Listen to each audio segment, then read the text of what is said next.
All right, according to this, questions are being raised Monday after a 32-year-old man with a knife was shot by officers in the Bronx on Sunday, and some wonder if a language barrier was to blame. Officers say they gave the repeated commands to drop the knife before opening fire, but some neighbors wonder if they allowed him enough time to explain who he was. Before I go further, somebody has a knife in their hand. No, and they don't obey commands. I don't care if there's a language barrier. There has to be some kind of universal truth. Oh, look, people in a uniform with firearms pointed at me.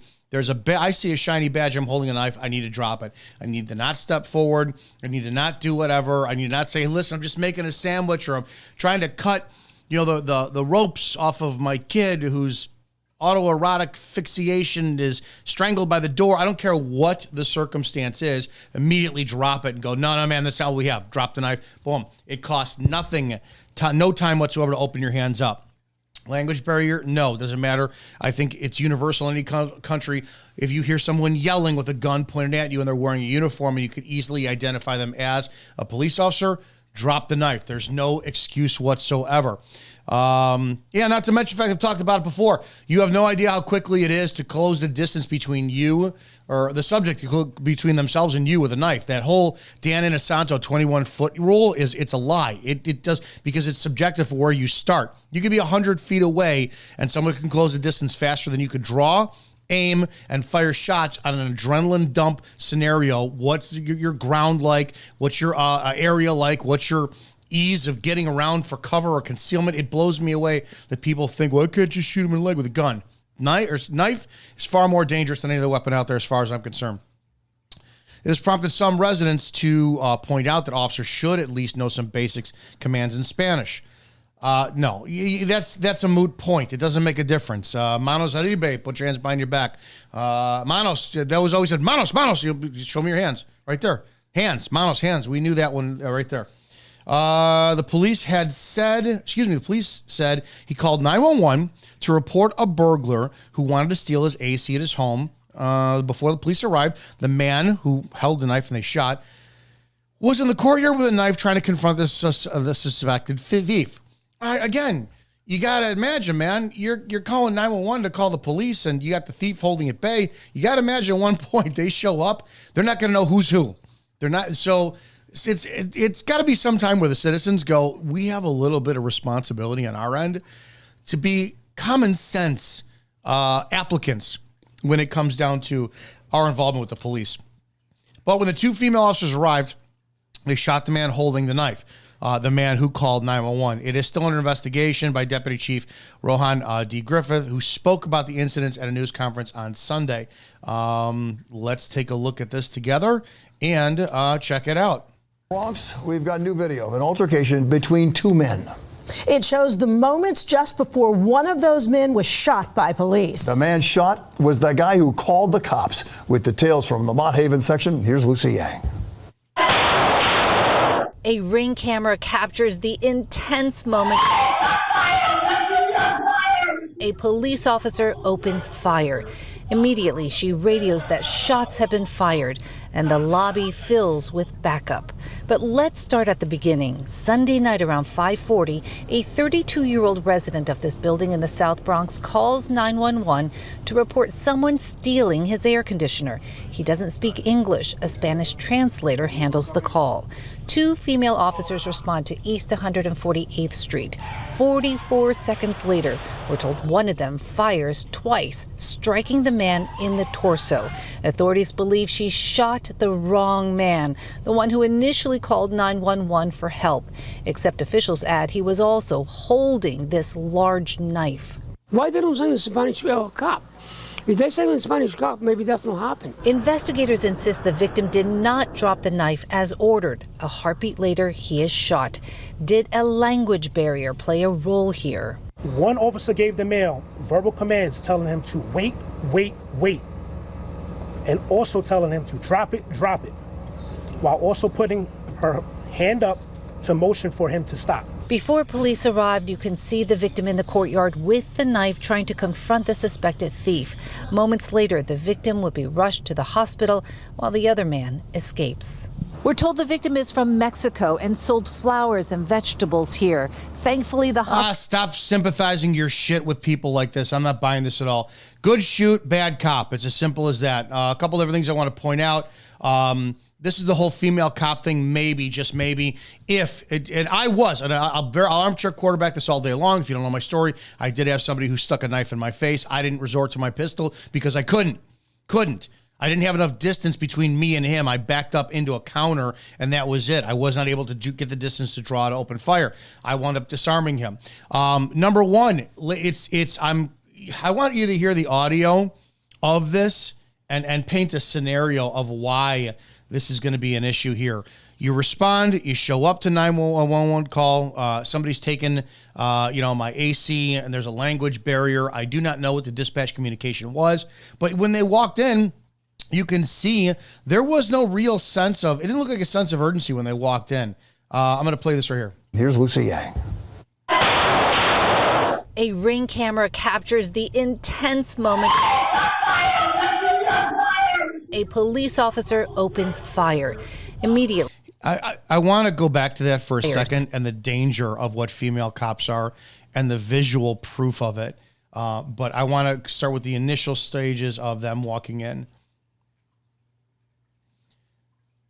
They come in. Okay, here's the call. This cops go in. You see, there's no real sense of urgency when they're walking in. Look how casually they are walking in.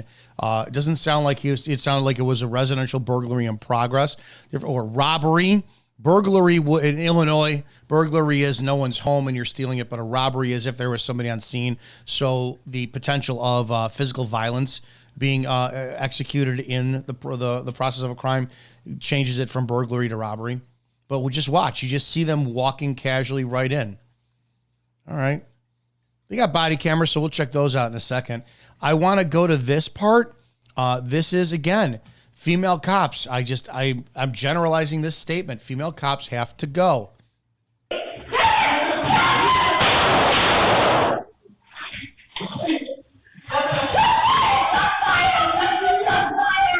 Ring camera capture. So I'm all about the apprehension when you have a knife, a subject with a knife. It's pretty damn scary. It just is. So that elevated heart rate, okay, great. 100%, she could have her pistol drawn. 100% could shoot, shot the fires.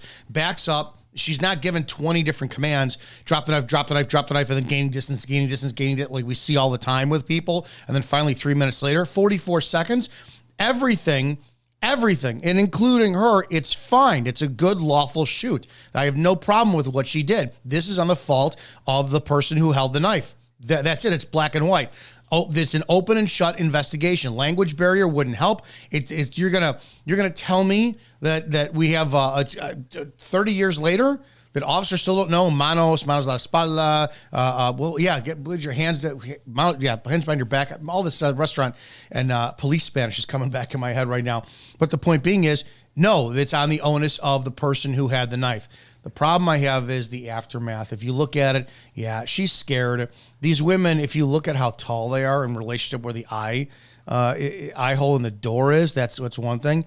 But it's the auditory yelling, and I don't know if you've ever been a cop. If anybody has been, those who are know exactly what it's like when you hear somebody on a traffic stop, somebody on a call, calling for backup and screaming for it. Dude, it's probably the single greatest adrenaline spiking. It's stronger than friggin' cocaine and 5 cans of Red Bull all at the same time. You just completely go into fight or flight mode, and it's fight mode, and you just head right on, right? I have several stories of when the females did it, and that's the problem. This is what I'm talking about when they shoot this right here. This in Chicago is why I say that being a suburb cop is so much harder than being a city cop. You guys scream for help and you got an army. You know, suburban cops scream for help. They got 4, 5, and they have to hope other agencies from other towns are scanning the radio and they could show up as well too. So the one thing I want a place to imagine is imagine if this was a female who screamed like that and you had all these people come in and didn't know what was going on. What's going to happen to the use of force of the subject if it's a bad call? Meaning, how many females out there on scene can't handle their shit, scream, and then the male cop who shows up on scene goes harder on the guy that the force is being used because she couldn't handle it, and that guy was in the right, or he was innocent. We saw in New York, it was also New York, some female cop got punched in the face a couple of months ago, and the male cop who was taking him into custody was just beating on him. He was pounding on him because his female partner, it's that brotherly, nurturing protector mode that we go in as men. So the problem I have is with this, the shoot is good. It's a good shoot. It's a lawful shoot. He had a knife, didn't drop it. You don't need Spanish for this. It could be somebody who's deaf, and as long as they can see 100%, no language barrier is needed. Drop the knife. Oh, look, police. It's a universal truth. I don't care how long you've been here. The news is scum for this, for trying to leverage his status as a man from Mexico. Was he here legally? Is he here illegally? So if you're not going to talk about that, don't bring up the status of his flower selling in this country. Lawful shoot. I have to question, again, females on duty. Do they have the fortitude to wind up maintaining their emotion when it comes down to composure on the job? And then what is that going to do for everybody else who shows up on scene? So you saw lawful shoot. She screams. A Ring camera captures the intense moment. A police These two walking in are probably like, what the fuck is going on? And then because opens fire. Immediately, she radios that shots have been fired, and the lobby fills with back. And then this happens because she's screaming in a panic. Again, lawful shoot. But again, too, I've heard officers shoot on duty, and their radio traffic as males were extremely calm. Every time I've heard a guy key up with an adrenaline dump, it's never been high adrenaline. Every time I've heard a woman call out for help for backup, it's been high spike adrenaline, that high scream pitch, and then we get all amped up. And then the question is, can we as men, fight our basic instincts to protect women on scene and just not go too hard when it comes to putting somebody into custody? So with this one, 100% lawful shoot. I don't think putting a male in this circumstance would do anything other than maybe change the traffic, the radio traffic. That would be it, which would then downgrade the response for officers and put them in a state of yellow instead of a state of red coming in. So, this is anti-female cop for this one. But again, it's just because of what she couldn't handle with the stress. Didn't look like they're TikTok cops. Hope to God not. But, yeah, all in this one, 100%. Good shoot. It's as simple as that. Do not forget to join us every Wednesday night, 9 p.m. Eastern. You can call, you can text, you can send a voice note or voicemail to 708-982-0974. Let me know your thoughts on this video. You can call in on Wednesday. We could have a conversation about it. Don't forget to support the channel. The link below for the PayPal, or you could wind up buying a copy of my book, Before the Badge, Everything You Need to Know Before You Become a Cop, and sponsor the channel as well, too. I'll see you guys in the next video. Be safe out there.